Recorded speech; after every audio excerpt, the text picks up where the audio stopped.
Bienvenue à la formation Utiliser les imprimantes 3D de l'atelier 3D de l'Espace Maker situé à Montréal sur la rue Hochelaga dans l'arrondissement Ville-Marie.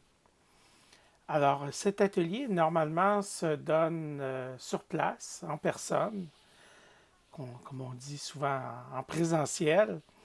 Mais aujourd'hui, avec tout ce qui se passe dans le monde et puis toutes les fermetures qu'il y a à Montréal et un peu partout au Québec, on a décidé plutôt de vous offrir cette formation en ligne. Et donc, c'est moi, donc Marc-André Léger, qui enregistre la formation aujourd'hui, mais normalement, elle est donnée en collaboration avec mon collègue François Bugeaud, que vous voyez ici. Et c'est une formation qui se donne en salle, en classe.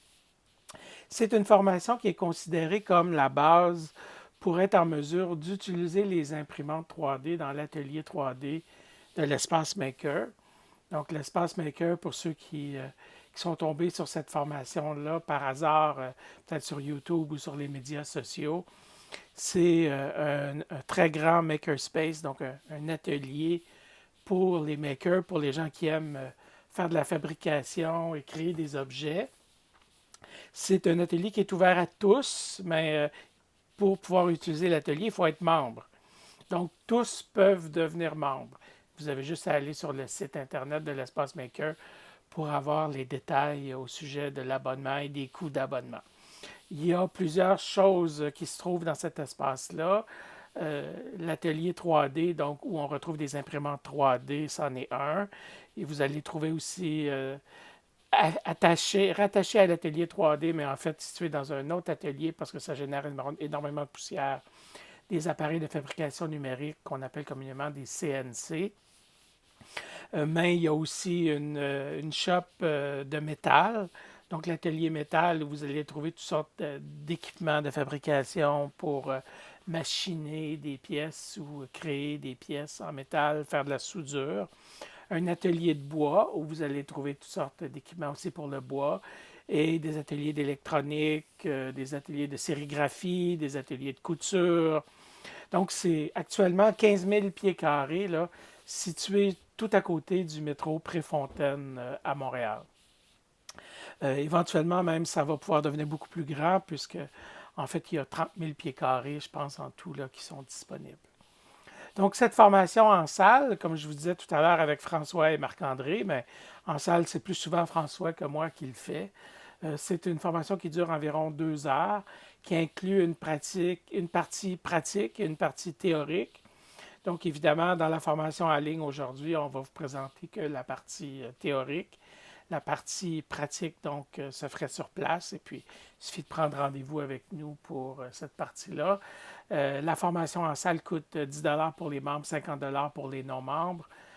En version électronique, comme aujourd'hui, ben, en fait, c'est gratuit. Donc, vous avez juste à cliquer sur le lien. Et puis, ben, de toute façon, si vous êtes en train de l'écouter, c'est parce que vous avez déjà fait ça. Donc, on va vous parler un petit peu c'est quoi les imprimantes 3D, mais on va surtout vous parler des aspects reliés à la sécurité, donc et aux aspects reliés à la sécurité dans l'utilisation des imprimantes.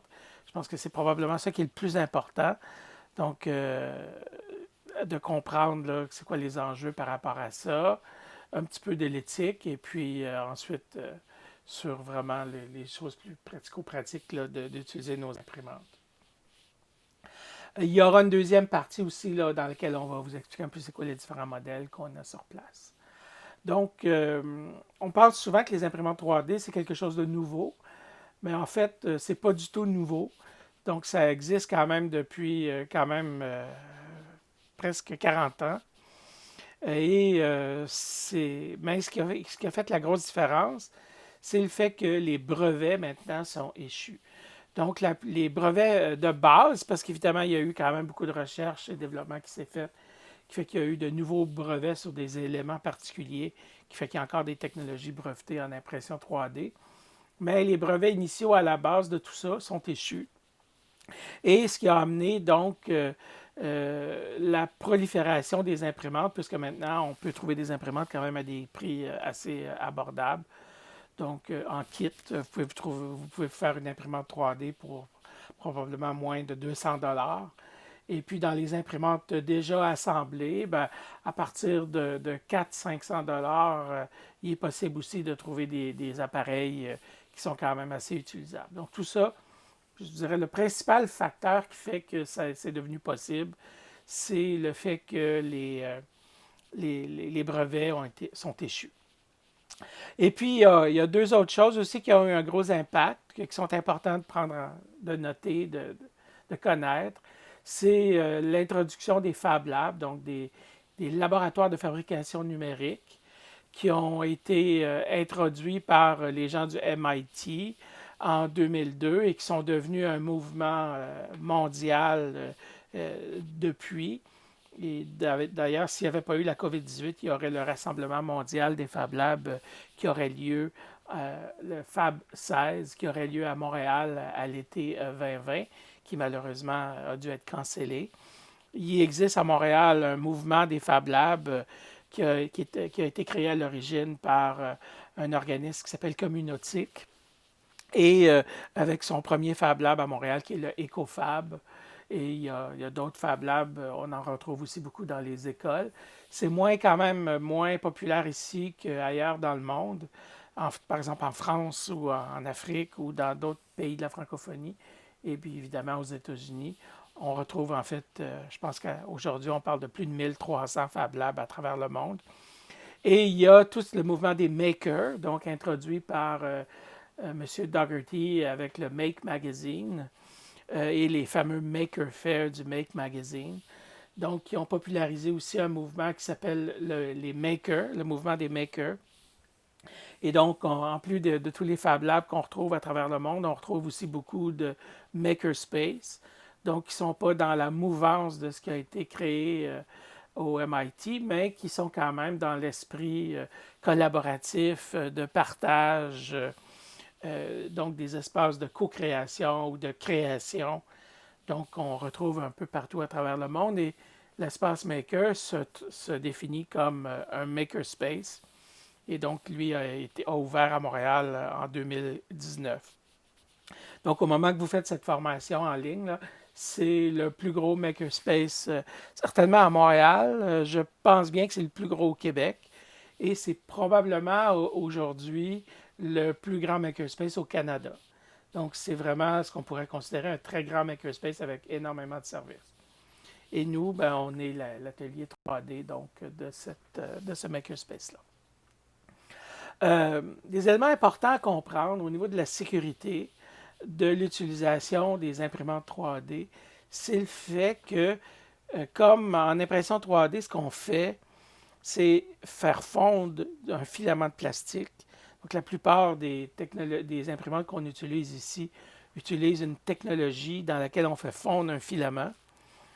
Et ça, ben, pour qu'on puisse faire fondre ce filament-là, ben, on doit l'amener à une température d'autour de 200 degrés Celsius. Donc, c'est chaud. Donc, il y a définitivement la possibilité de vous brûler ou de vous blesser. Il y a des parties mobiles, il y a des choses qui bougent avec des engrenages et tout. Donc, si on se met le doigt à un endroit où il ne faut pas, ben, on peut aussi se coincer. En plus de briser la machine, vous pouvez vous blesser donc aux mains en particulier. Et il y a toujours la fameuse phrase de mon ami François, donc la main blessée, c'est celle qui ne travaille pas. Hein, donc, quand vous faites de la réno comme moi, ben, ça arrive souvent. Je tiens le clou avec une main, puis je me frappe un coup sur le doigt. Ben, ce n'est pas la main qui tient le marteau qui va être blessée, c'est l'autre main. Ou quand vous coupez avec un couteau X-Acto, vous tenez votre pièce, puis vous y allez avec le couteau, ben, ce n'est pas la main qui a le couteau qui va souvent être blessée. Ben, c'est souvent le cas aussi, c'est souvent le danger qu'on a. Donc, il faut vraiment utiliser son gros bon sens, faire bien attention quand on utilise les appareils.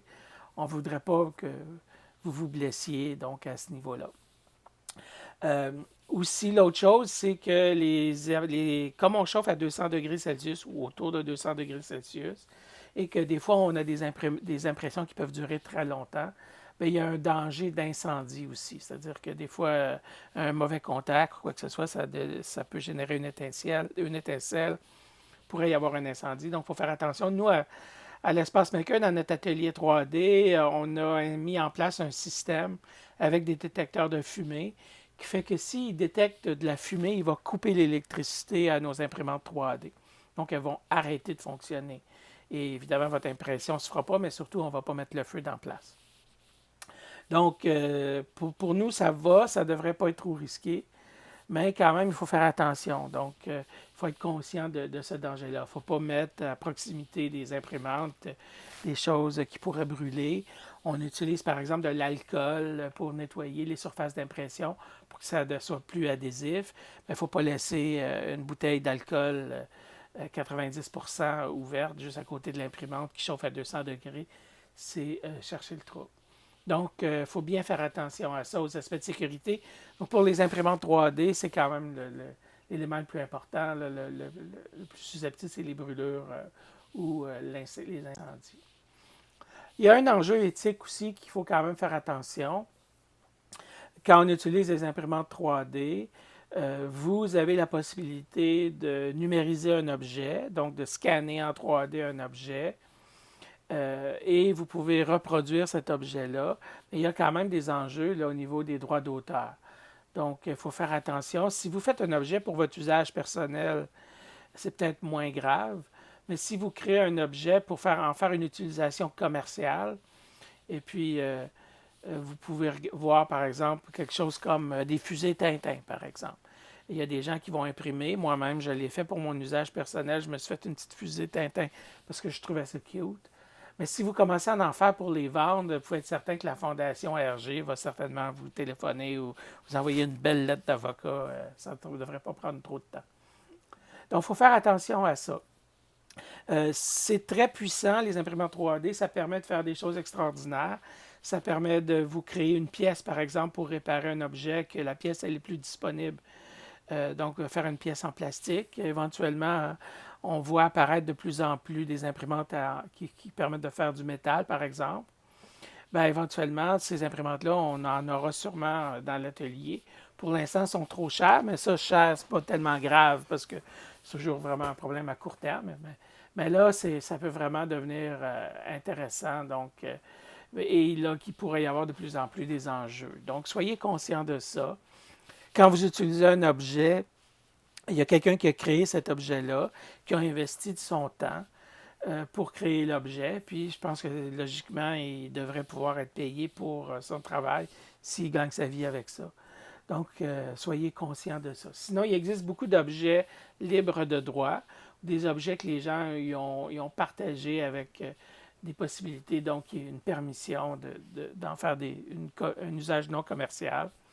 Et donc, il y a plusieurs sites où vous pouvez trouver des objets que vous êtes en mesure d'imprimer en 3D.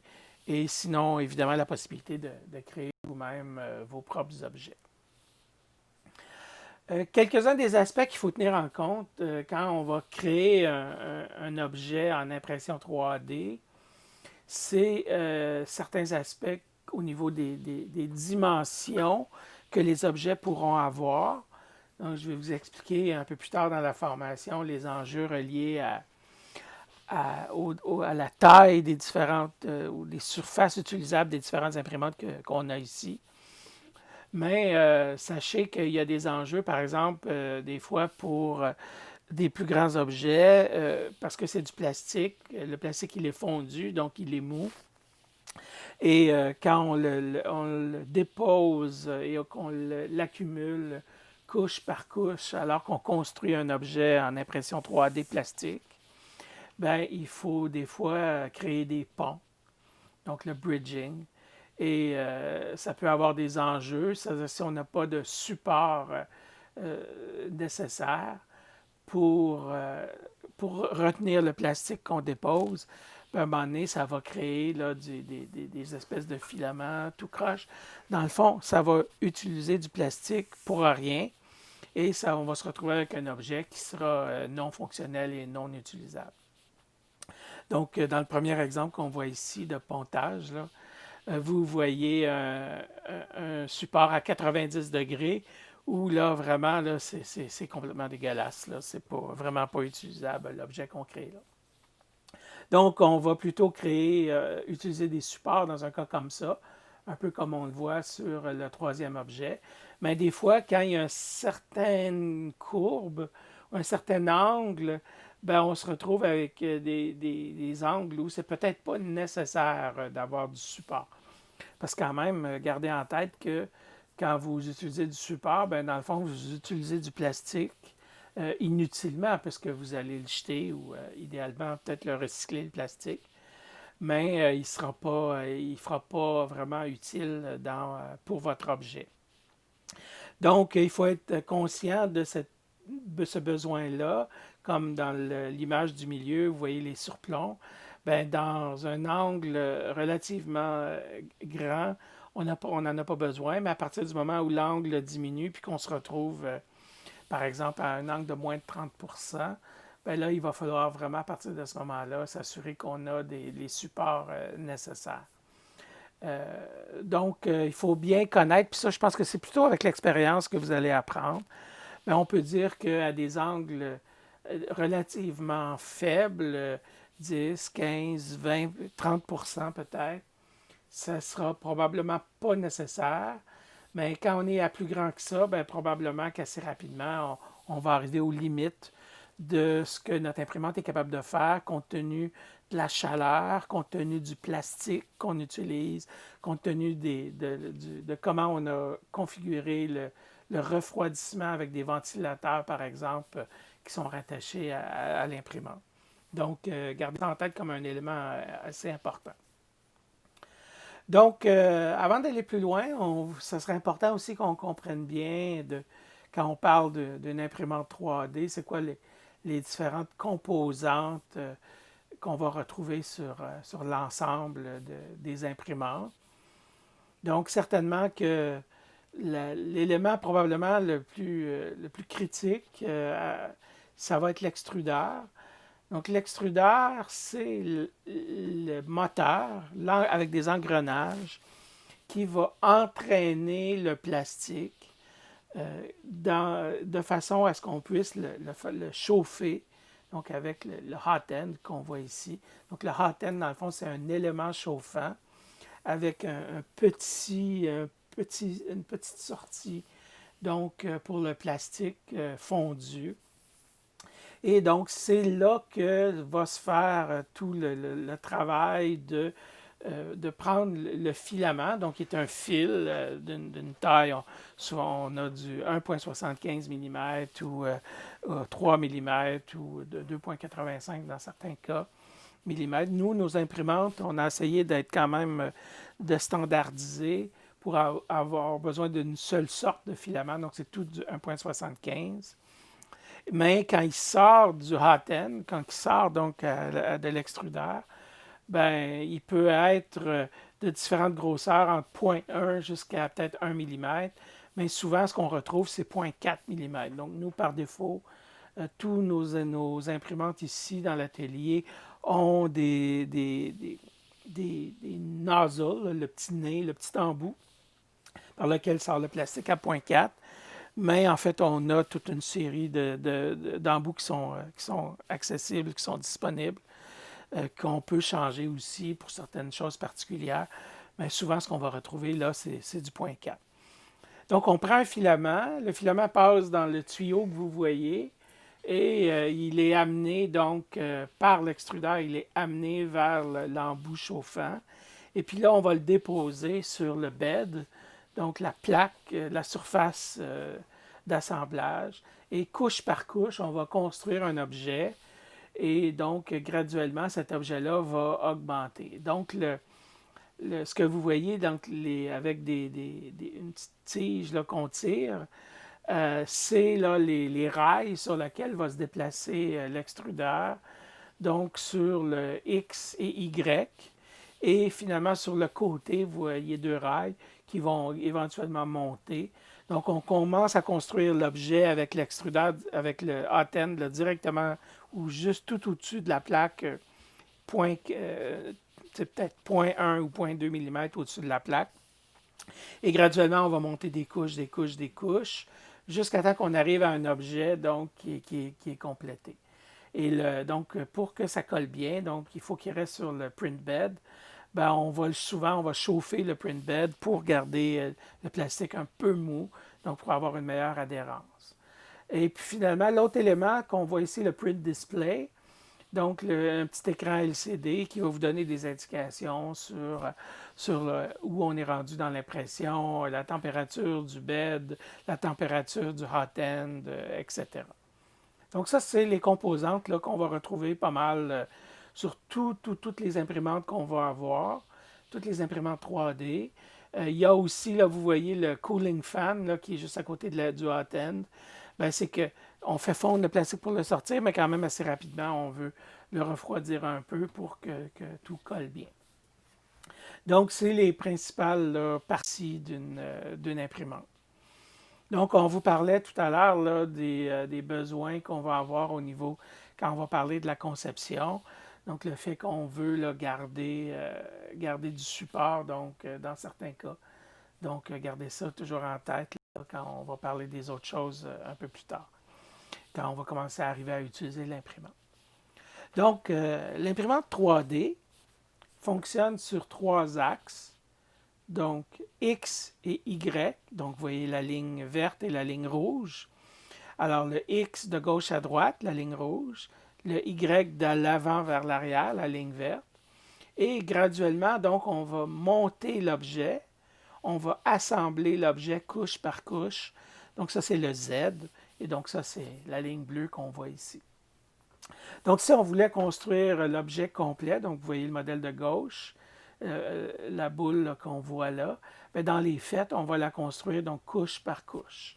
Donc, on va faire une première couche directement sur le bed et on va augmenter ces couches-là jusqu'à temps qu'on arrive à la dernière en haut.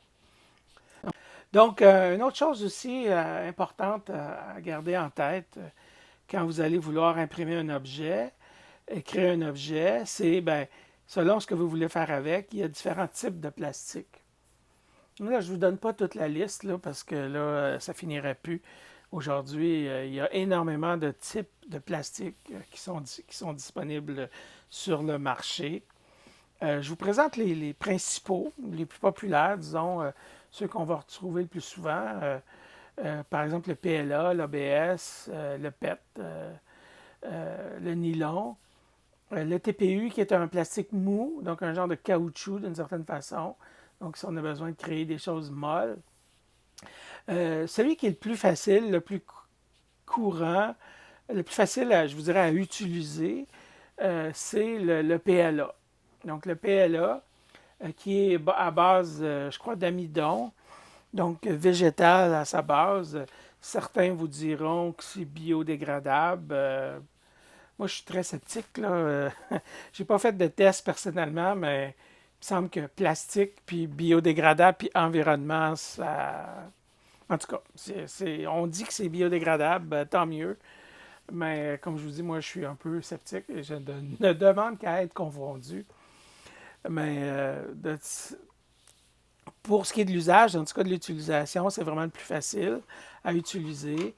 Il y a moyen d'en trouver aussi quand même pas très cher. Et puis, c'est facilement disponible. On en trouve un peu partout. Je pense qu'il y en vend même chez Canadian Tire maintenant. Même si là, c'est peut-être pas la meilleure place parce que c'est un peu cher. Mais vous en trouvez partout et certainement sur Internet ou même des sites comme Amazon. De toute façon, je vais vous en donner une liste là, dans 2 minutes. L'ABS, c'est intéressant. L'ABS, comme des tuyaux hein, qu'on utilise en plomberie, le même genre de plastique. C'est très, très rigide, très solide. Le gros problème de l'ABS, ben, il y a trois gros problèmes de l'ABS. D'abord, l'ABS, quand ça fond, ça émet des gaz qui peuvent être toxiques. Donc, il faut faire attention de ne pas utiliser ça dans un petit endroit fermé. C'est plus difficile aussi au niveau de l'adhésion sur le lit, sur le bed. C'est-à-dire que des fois, ça colle moins bien. Puis que là, s'il se décolle alors qu'on est en train d'imprimer, bien, c'est sûr que là, on a perdu notre temps.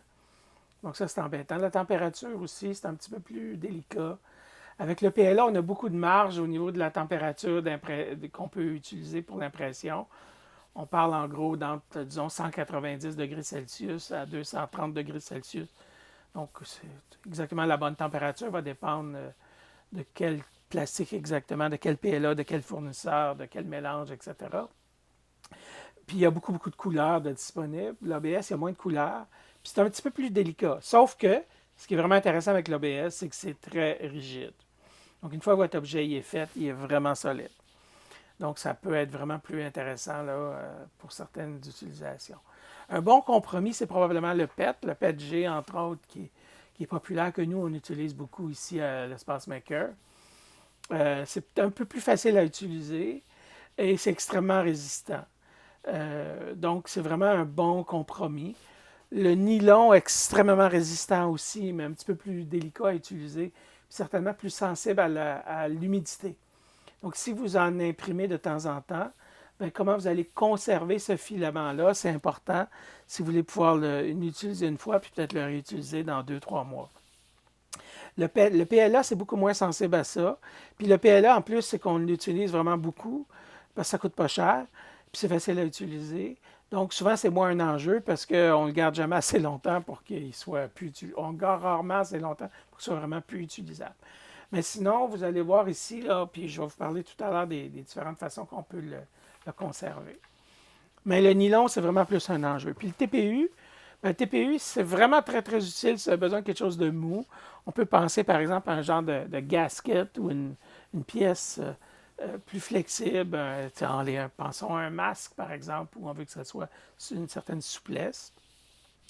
C'est un petit peu plus délicat à utiliser parce que c'est un filament qui est déjà en partant un peu mou. Donc, comment il est entraîné par l'extrudeur, par les engrenages et tout ça. Pour certaines imprimantes, ça peut être un enjeu. Mais c'est quand même quelque chose de vraiment très, très, très intéressant donc, à utiliser. Encore là, je pense que c'est à l'usage là, que vous allez voir, l'expérience que vous allez voir, qu'est-ce qui sont les meilleures solutions. Donc, nous, à Montréal, dans une grande ville, on est chanceux et on a beaucoup de sources où on peut trouver du filament quand même assez facilement.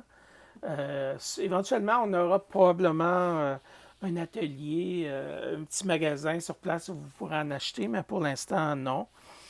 On a du filament ici sur place qui appartient à l'atelier, que c'est possible d'utiliser si vous l'utilisez correctement. Et puis, vous verrez, là, c'est vraiment pour vous accommoder, qu'on a différentes couleurs, on a différentes choses. Si vous respectez les règles, on vous permet de l'utiliser, ça peut vous dépanner pour des petits jobs. On le vend au poids, donc on vous demande de peser la bobine avant, puis de la repeser après, puis ben, ou peut-être, sinon aussi peut-être juste en pesant votre objet quand vous aurez terminé. Puis on va vous le vendre au gramme. Mais c'est pas une business, et puis c'est juste vraiment pour vous accommoder. Donc, vous ne trouverez pas le meilleur prix. C'est pas là que vous allez faire des économies. Mais bon, des fois, tu en as besoin d'un petit peu. Ben, c'est une bonne solution. Sinon, à peu près à 5 minutes à vélo de l'Espace Maker, il y a une boutique qui s'appelle Voxel Factory, qui vend un très, très bon filament qui s'appelle Matériaux 3D. Vous voyez la photo ici. Donc, on vous recommande, qui n'est pas économique. C'est pas le moins cher, mais c'est un très, très bon filament. En plus, c'est un produit québécois. C'est une entreprise québécoise, mais le filament lui-même, il est fabriqué au Québec. Donc, c'est vraiment très intéressant. Il y a un fournisseur canadien qui s'appelle Electronic Geek, qui ont un représentant au Québec, qui est très sympathique d'ailleurs, que vous pouvez trouver facilement sur les médias sociaux. Mais sinon, ils ont une boutique en ligne aussi, filament.ca. Je devrais dire, dans Electronic Geek, ils ont une boutique à Montréal. C'est un pharmacien qui est le propriétaire, mais c'est surtout de la vente en ligne, comme filament.ca. Donc, Electronic Geek, vous pouvez aller le chercher sur place, pas tellement loin. Filament.ca, vous le commandez en ligne, mais ils ont vraiment des très, très bons prix. Et puis, bien, il y en a sur Amazon. Les autres qui sont disponibles, ben, nous, on ne les a pas testés. Il y en a toutes sortes. Ceux Voxel, Electronic Geek, filament.ca, Amazon, ils ont des filaments de qualité qu'on sait qui fonctionnent bien avec nos imprimantes. Donc, c'est ceux qu'on vous suggère, mais on ne vous les recommande pas. On n'est pas dans le business de recommander des filaments, là. Mais ce qui nous intéresse, c'est que les gens utilisent des filaments de bonne qualité pour qu'on ne soit pas toujours être obligé de réparer les imprimantes. Donc, l'ennemi du filament, c'est l'humidité. Si vous gardez un filament, vous ne le storez pas adéquatement, éventuellement, il ne sera plus utilisable. Donc, le plus simple, c'est d'utiliser des Ziploc, mais sinon, ou des Tupperware. Mais sinon, il y a des choses aussi qui existent. Les petits bacs, là, comme ceux qu'on a ici, les Print Dry. Là. Il y a aussi de garder, d'utiliser du gel ou de la litière, même dans des petits sachets. Peuvent être des façons de faire ça. Il existe aussi des déshydrateurs que vous pouvez utiliser, soit pour les légumes ou pour spécialiser pour les imprimantes 3D. Mais là, je ne lancez-vous pas dans des déshydrateurs, à moins que vous fassiez du gros volume. Là. Le plus simple, c'est des sacs des Ziploc. Donc, quand vous achetez votre filament, il va venir avec souvent du gel, des petits sachets de silicium. Là. Donc, utilisez ça, gardez-les, pitchez-les dans un Ziploc, imprimez, après, remettez dans votre filament dans votre Ziploc, puis bingo. Alors là, dans une prochaine partie de la formation, on vous fera des démos. Et puis ça, ben, on fera ça sur place, peut-être après la pandémie, quand ça sera plus facile. Mais il y a des aspects à connaître là, dans l'opération. D'abord, il faut pouvoir charger le PLA. Et puis ça, il y aura une autre vidéo donc, dans laquelle on va couvrir ça.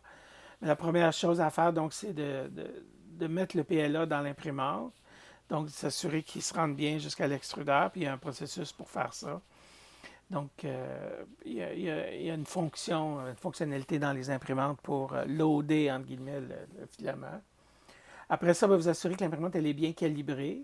Donc, si vous utilisez nos imprimantes dans l'atelier 3D, nous, régulièrement, on va les recalibrer. Donc, ça ne devrait pas être nécessaire de les calibrer à chaque fois. Mais quand vous commencez à faire votre impression et que vous voyez qu'elle ne fonctionne pas bien, peut-être qu'il s'est passé quelque chose depuis la dernière fois qu'on l'a calibré qui fait que l'imprimante est due pour être recalibrée. Je pense que ça serait important de façon que tous les utilisateurs de l'atelier comprennent ce processus-là.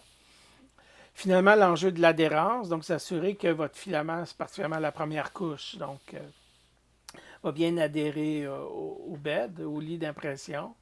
Alors ça, ben, c'est important de bien s'assurer quand vous partez votre imprimante.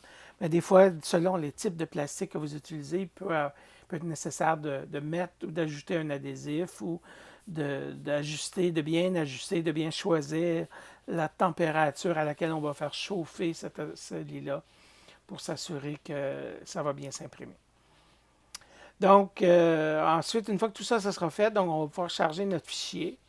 Et puis, donc, le fichier, l'objet 3D que vous avez dans un format qui est compatible avec l'imprimante, ça va générer un fichier qui éventuellement que vous allez donc souvent on parle d'un fichier qui est écrit avec un logiciel de design 3D ou que vous avez téléchargé sur Internet, qu'on va avoir dans un format qui s'appelle STL. Donc, ce format de fichier-là, donc on va le transférer dans le format, dans le langage de l'imprimante. Ça s'appelle du G-code. Et donc, on va utiliser un logiciel qui va permettre ça. À ce fichier-là, donc le G-code, on va soit le mettre sur une clé USB, sur une carte SD, ou dans certains cas, on va le transférer par un câble USB directement dans l'imprimante. Et là, on va pouvoir débuter l'impression. Donc, quand l'impression va débuter, le filament donc, va être chauffé graduellement. Et quand on va arriver à la bonne température de chauffe du filament et à la bonne température du lit, l'impression va débuter. Et là, donc, vous devez vous assurer, particulièrement au niveau de la première couche, que ça se passe bien. En général, si les 10 premières couches se passent bien, après ça, ça devrait être pas pire. Vous allez pouvoir laisser rouler. Évidemment, en gardant en tête ce que je parlais tout à l'heure par rapport aux incendies, au feu. Donc, faire attention, on ne peut pas juste créer une job. Donc, en général, partir une job puis sacrer votre camp, c'est pas la meilleure stratégie parce que, pour toutes sortes de raisons, donc l'incendie, c'en est un. L'autre, c'est aussi que quand votre job va être fini, si vous n'êtes pas là, il y a peut-être quelqu'un d'autre qui attend parce qu'on est quand même plusieurs personnes qui partagent cet atelier 3D. Il y a peut-être quelqu'un d'autre qui attend pour utiliser l'imprimante après vous. Et là, si vous n'êtes pas là, si vous n'en occupez pas, à un moment donné, lui ou elle vont décider de peut-être enlever votre objet et de partir leur propre impression. Alors, il faut faire attention, il faut quand même être respectueux des autres utilisateurs de l'atelier. Euh, voilà, donc quand vous avez fini, vous détachez, puis vous libérez, vous nettoyez l'imprimante, puis quelqu'un d'autre pourra l'utiliser. Mais il y a un aspect de diagnostic, donc on vous a mis ici là, un paquet de liens vers différents sites, mais en fait, moi je vous dirais Google, hein. Google, c'est votre ami. Il existe des sites où on va vous montrer des photos. Et par rapport à ces photos-là, en comparant les photos avec le problème que vous avez, vous allez voir, vous allez pouvoir voir, donc avoir une idée de ce que c'est. Et puis, ben, il existe de nombreux groupes de discussion. Nous, on a notre forum, entre autres notre page Facebook, où vous pourriez nous envoyer une photo, puis les autres membres de l'atelier vont peut-être vous proposer des suggestions. Comme on connaît quand même assez bien nos imprimantes, hein, l'atelier 3D là, est là depuis l'ouverture de l'espace Maker. Mais en fait, François et moi, on était la plupart des équipements qui sont là étaient dans un autre atelier avant qui n'existe plus, qui a fermé, puis qui a migré, donc qui est devenu l'atelier 3D de l'espace Maker. Donc, ça fait quand même plusieurs années qu'on utilise ces imprimantes-là. Donc, on pourra vous aider à essayer de voir c'est quoi le problème. Mais on est aussi maintenant tout un groupe de différents utilisateurs donc, qui connaissent bien les imprimantes. Donc, je suis certain que ça peut être une bonne façon. Si vous mettez une photo, on pourra vous aider.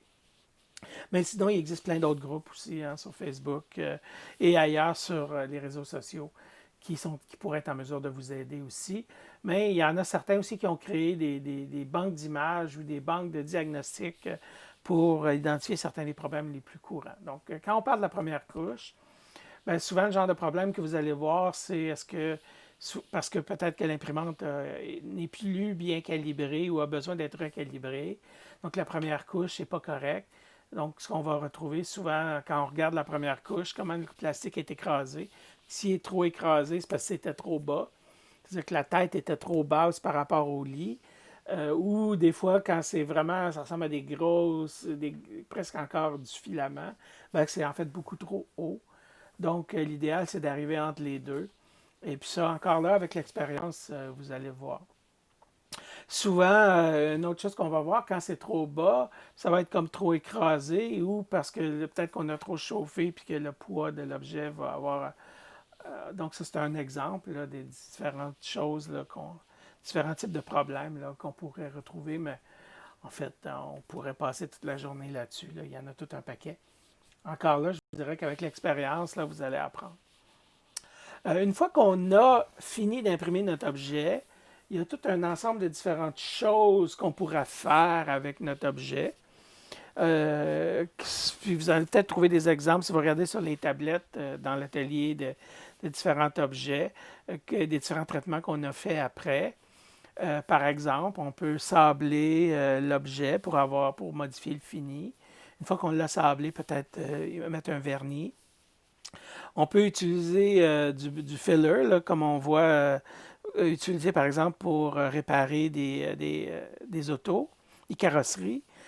Donc, soit de l'époxy ou différents types de résine ou autres, et faire du remplissage. Donc, on peut voir ça par exemple dans des gens qui utilisent l'impression 3D pour créer des prototypes, ce genre de choses-là. Il y a des possibilités d'utiliser aussi certains solvants. Donc, évidemment, on vous demanderait de ne pas faire ça dans l'atelier 3D parce que des solvants comme de l'acétone, par exemple, qui pourraient être utilisés avec certains types de plastique pour les lisser, ben, ça génère des vapeurs toxiques. Puis nous, ben, c'est très problématique là, pour les gens qui veulent utiliser l'atelier. Vous pourriez le peinturer, votre objet, avec différents types de peinture. Vous pouvez assembler différentes pièces en utilisant des colles appropriées. Vous pourriez aussi imprimer un objet en 3D et ensuite, à partir de votre objet 3D, de créer un moule pour ensuite faire d'autres objets à partir de vos moules. Si vous avez besoin d'un grand nombre d'objets similaires. Ou utiliser les formats sous vide, donc le formage sous vide. On a un appareil ici, le Vacuform, que vous allez peut-être voir dans l'atelier sur une tablette. donc qui permet de faire du thermomoulage. Donc, vous écrivez votre objet en 3D. À partir de votre objet en 3D, le thermomoulage va vous permettre de créer un moule. Et puis là, vous pourrez reproduire l'objet à partir du moule. Je ne sais pas, moi, mettons, vous voulez faire des lapins en chocolat, ben, vous imprimez un lapin en 3D, puis à partir du lapin que vous avez imprimé, vous allez créer un moule, puis ensuite, vous allez prendre du chocolat, puis le couler dans votre moule. Admettons. Là, évidemment, je ne peux pas vous dire toutes les différentes possibilités, les différentes choses qui seraient possibles de faire, mais ça, c'est juste pour quand même pour vous donner des idées. Donc, je voudrais aussi prendre quand même quelques minutes pour vous décrire un peu les particularités de nous, les imprimantes qu'on utilise ou qui sont disponibles dans l'atelier ici. Donc, probablement la première, les deux premières, en fait, si vous regardez dans l'atelier, vous allez en voir deux ici. C'est vraiment des imprimantes très, très, très performantes et très fiables surtout, qui sont les Raise 3D. Ce n'est pas un modèle le plus récent, c'est un modèle qui date de quelques années. Et c'est un modèle aussi qui a été modifié, c'est pour ça qu'on parle de Raise 3D N2, donc le modèle N2, plus Bondtech, c'est qu'on a modifié l'imprimante pour ajouter une tête Bondtech. On a ajouté aussi une plaque magnétique, donc qui permet facilement d'enlever aux objets et de nettoyer la plaque, donc le fameux lit là, que je parlais tout à l'heure. Quand vous préparez votre objet, donc avec cette imprimante-là, il y a différents logiciels. Il y a un logiciel spécifique de la compagnie qui s'appelle Idea Maker, qui est installé sur tous les ordinateurs dans notre atelier 3D. Je disais tout à l'heure, l'atelier 3D, c'est un atelier de création 3D. Oui, l'impression 3D, mais aussi on a plusieurs ordinateurs avec des logiciels pour pouvoir faire la création 3D, soit PC et Mac. Mais sur ces ordinateurs-là, vous allez les trouver soit Cura ou Idea Maker. Ben, si vous prévoyez utiliser la Raise 3D, je vous encourage à utiliser Idea Maker, qui est vraiment particulièrement bien adapté à cette imprimante-là. L'imprimante peut utiliser différentes épaisseurs de couches.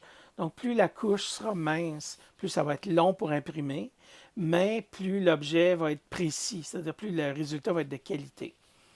À la base, l'extrudeur est 1.4, donc c'est celui qui est installé par défaut dessus. C'est possible de le changer. Nous, on vous demanderait de ne pas quand même le changer vous-même, mais si vous parlez avec un des animateurs de l'atelier, bon, donc François Bugeaud et moi-même, Marc-André Léger, on pourrait, si vraiment il y a un besoin particulier où ça vous prend absolument ça, on pourrait toujours regarder cette option-là. Mais idéalement, comme c'est vraiment beaucoup, beaucoup utilisé par tout le monde, ben, à la base, c'est la .4. Donc, avec une épaisseur de couche, comme je vous dis, selon le niveau de qualité que vous voulez avoir, on peut quand même avoir un très, très bon résultat. Comme presque toutes les imprimantes que vous allez trouver ici, le filament recommandé, c'est du PLA parce que c'est ce qui est le plus simple. Et c'est du PLA d'une dimension de 1,75 mm, donc ce qui est le plus courant.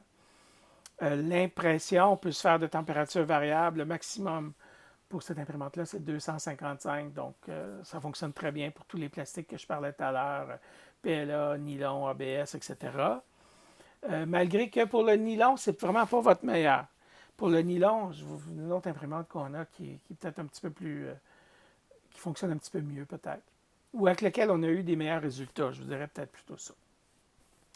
Et puis la surface, donc 110 en 10. Et puis comme vous pouvez voir, il y a une enclosure, c'est-à-dire qu'on peut complètement la fermer. Donc si on fait par exemple de l'ABS, on a la possibilité d'avoir un environnement complètement fermé qui fait que ça va nous aider au niveau des vapeurs, mais aussi à garder une température constante pour la création de l'objet. Vous remarquerez qu'il y a peut-être une des imprimantes dans l'atelier qu'on a enlevé la porte et qu'on n'a pas mis le couvercle dessus. Et puis ça, c'est parce que pour le PLA, ce n'est pas nécessaire. Puis en fait, pour avoir une bonne job, ben, c'est mieux que ça soit un petit peu plus aéré. Donc, c'est pour ça qu'on a fait ça. Sinon, les Raise 3D ont une capacité utile donc d'à peu près un pied par un pied par un pied, donc de 295 mm par 295 mm, ça c'est XY, par une hauteur maximale de 300 mm. Quand vous arrivez, par exemple, très, très proche de ces limites-là, il faut quand même faire attention. Donc, ça peut être plus difficile d'avoir un très bon résultat plus vous êtes proche de la limite de l'imprimante. Puis finalement, elle utilise du G-code comme tous les autres. Une autre imprimante aussi qui est intéressante si vous avez à faire des grands formats, c'est la Folger Tech. Donc, vous allez voir sur une des tablettes, au fond dans le rack, au fond de l'atelier 3D. Donc, sensiblement comparable à la Raise 3D, un petit peu plus délicate au niveau de l'utilisation, mais qui permet de faire des objets un petit peu plus grands, donc le maximum 300 par 300 par 400. Vous remarquerez que c'est une imprimante ouverte. Donc, fonctionne très bien avec du PLA, fonctionne relativement bien avec d'autres plastiques. On a mis aussi dessus un lit magnétique, on a fait quand même certaines modifications dessus. Mais le gros avantage de celle-là par rapport aux autres, c'est la taille. On a une imprimante Ultimaker To Go. Je vous encourage surtout à ne pas l'utiliser. C'est pas que c'est pas bon. Ultimaker, c'est vraiment une très, très bonne compagnie qui fabrique des imprimantes. Mais ce modèle-là, ce qui est en fait tout petit, 120 par 120 par 115, en fait, c'est une imprimante qu'on a acheté pour faire des démonstrations dans les écoles parce qu'elle est to go, elle est portative. Donc, elle a un road case là, qui nous permet de l'amener facilement avec nous. Puis on l'a mis là, ça peut dépanner, ça peut être utile. Mais sinon, c'est sûr que donc c'est pas très grand.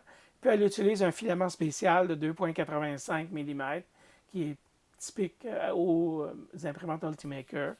Mais bon, on l'a, puis elle est là. Le char d'assaut, c'est la Prusa. Donc, Prusa, c'est une très, très bonne marque d'imprimante créée par notre ami Joe Prusa. Donc, si vous regardez, vous allez peut-être voir il y a quelques photos de lui parce qu'on l'a rencontré dans des événements. Et ça vient de République tchèque, je crois, Prague. Alors, ça utilise le logiciel Cura.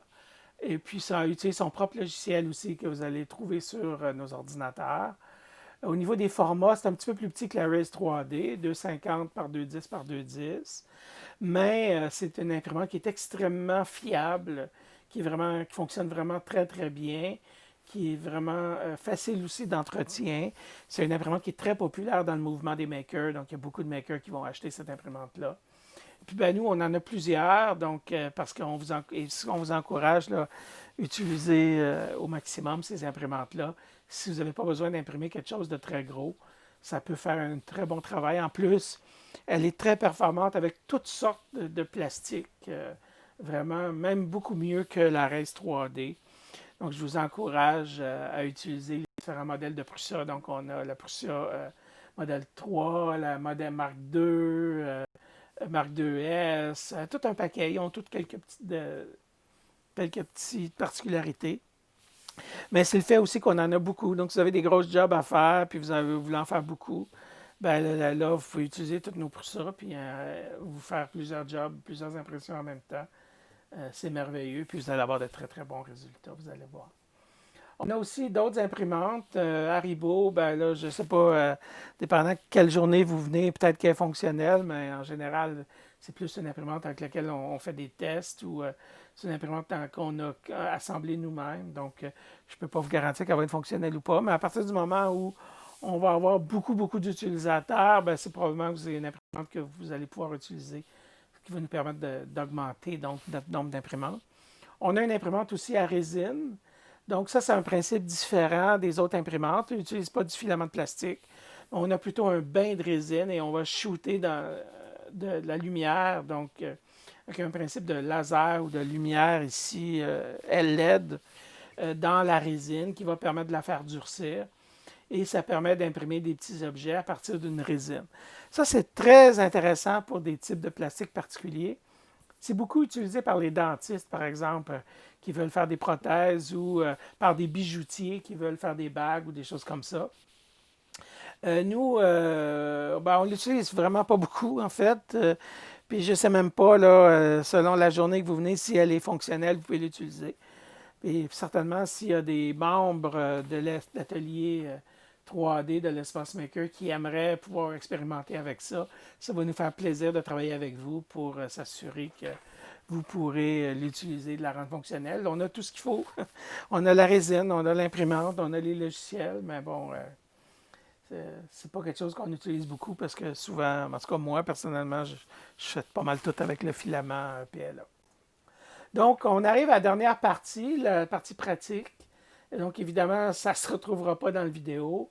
On va essayer de mettre bientôt, on a peut-être déjà mis des vidéos où on vous donne des exemples de l'utilisation de la pratique. Bien, idéalement, il faudrait venir sur place, de prendre rendez-vous avec nous et on pourra vous accompagner dans les premiers ateliers pratiques. Donc, merci beaucoup. Et je vous invite donc à venir nous voir à l'Espace Maker, à devenir membre du Makerspace, l'Espace Maker. Donc, je vous rappelle qu'il est situé à Montréal, métro Préfontaine, sur Hochelaga, donc aux limites, en fait, entre l'arrondissement Ville-Marie et à un jet de pierre de l'arrondissement Mercier-Hochelaga-Maisonneuve. Donc, voilà. Merci beaucoup.